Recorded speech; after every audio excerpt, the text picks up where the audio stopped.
Falhas na leitura que identifica Yeshua como servo sofredor. Análise estrutural de Isaías. A leitura que identifica o servo sofredor com Yeshua depende de reorganizar o texto de Isaías dentro de uma narrativa biográfica externa. Esse movimento faz com que um conjunto de descrições funcionais e poéticas do servo seja interpretado como uma história individual completa. A análise aqui proposta parte exclusivamente da estrutura interna de Yesaiahu, observando como o conceito de servo funciona dentro do próprio livro, sem pressupor uma identidade biográfica fixa. O sistema do servo em Isaías. O termo servo em Isaías não é uma identidade fixa, mas uma categoria funcional recorrente dentro do livro. Ele é aplicado em diferentes níveis sem necessidade de unificação biográfica, e Israel como coletivo escolhido. O remanescente fiel dentro de Israel. A função de testemunho e missão diante das nações. Essa variação interna mostra que servo é um papel dentro da relação entre o Eterno e Israel, não necessariamente um indivíduo único com trajetória biográfica contínua em todas as ocorrências. Isaías capítulo 49 e o erro de separação forçada. Isaías capítulo 49 é frequentemente usado para tentar separar o servo de Israel como identidade distinta. Porém, o próprio texto mantém uma tensão interna que impede essa separação absoluta. O servo é chamado para restaurar Israel, mas também é descrito dentro da mesma vocação de Israel como povo escolhido. Isso cria um fenômeno interno do próprio texto. O servo opera dentro de Israel e para Israel.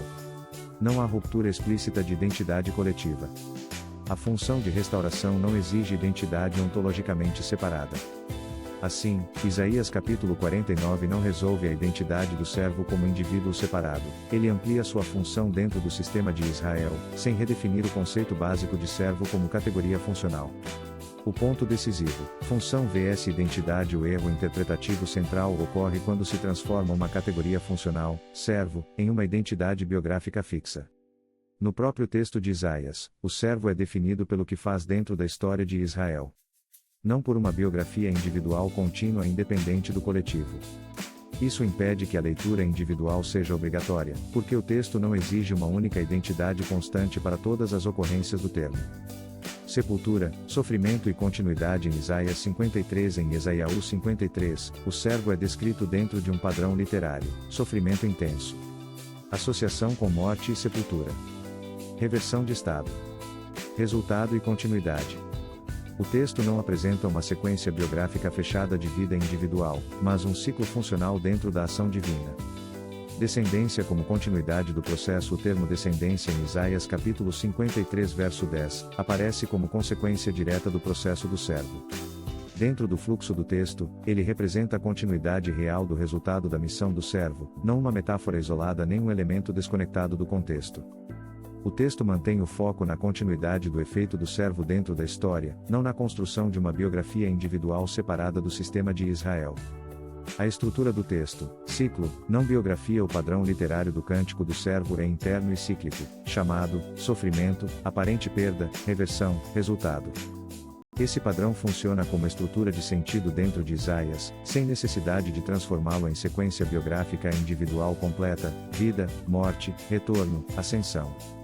O problema do deslocamento interpretativo. A leitura que identifica o servo com Yeshua reorganiza esse ciclo interno em uma biografia linear externa. Esse deslocamento transforma a linguagem funcional e poética em sequência histórica individual fechada. O texto, porém, opera com categorias de função dentro de Israel, não com uma biografia independente do coletivo como estrutura necessária. Conclusão: a leitura do servo sofredor como um indivíduo separado depende de uma reorganização do sistema interno de Isaías, especialmente da transformação de categorias funcionais em identidade biográfica fixa. Quando analisado em sua estrutura interna, o texto apresenta o servo como função dentro de Israel, operando em ciclos de sofrimento e reversão, sem exigir uma separação ontológica obrigatória nem uma biografia individual completa como base interpretativa. A verdade sempre à frente.